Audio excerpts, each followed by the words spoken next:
మేడ్చల్ జిల్లా బోడుప్పల్ కార్పొరేషన్లో mayor Samala Buchi Reddy, deputy mayor కొత్త లక్ష్మీగౌడ్లపై కాంగ్రెస్ పార్టీ కార్పొరేటర్లు పెట్టిన అవిశ్వాస తీర్మానం నెగ్గింది. కేసర ఆర్డీఓ వెంకట ఉపేందర్ రెడ్డి అధ్యక్షతన జరిగిన కౌన్సిల్ సమావేశంలో మొత్తం 28 మంది సభ్యులకు గాను 22 మంది కాంగ్రెస్ పార్టీకి మద్దతు ఇచ్చారు. కాంగ్రెస్ పార్టీ కార్పొరేటర్ తోటకూర అజయ్ యాదవ్ను తమ మేయర్ అభ్యర్థిగా కాంగ్రెస్ పార్టీ ప్రకటించింది. బోడుప్పల్ కార్పొరేషన్లో అరాచక పాలనకు తెరపడిందని తోటకూర వజ్రేష్ యాదవ్, మాజీ ఎమ్మెల్యే సుధీర్ రెడ్డి తెలిపారు. సీఎం రేవంత్ రెడ్డి నేతృత్వంలోని కాంగ్రెస్ సర్కార్ అభివృద్ధి లక్ష్యంగా ముందుకు సాగుతుందని వారు తెలిపారు.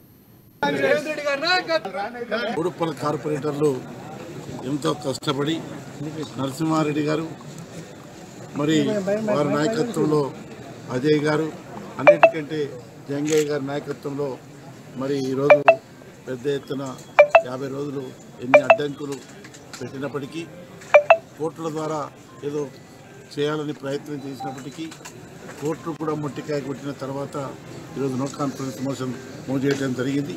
అందులో చైర్పర్సన్, వైస్ చైర్పర్సన్ ఇద్దరిని కూడా, మేయర్ గారిని, డిప్యూటీ మేయర్ గారిని ఇద్దరిని కూడా తొలగించడం జరిగింది. మరి తిరిగి ప్రజాస్వామ్యాన్ని కాపాడే విధంగా ఈ అభివృద్ధి దిశకు తీసుకుపోయి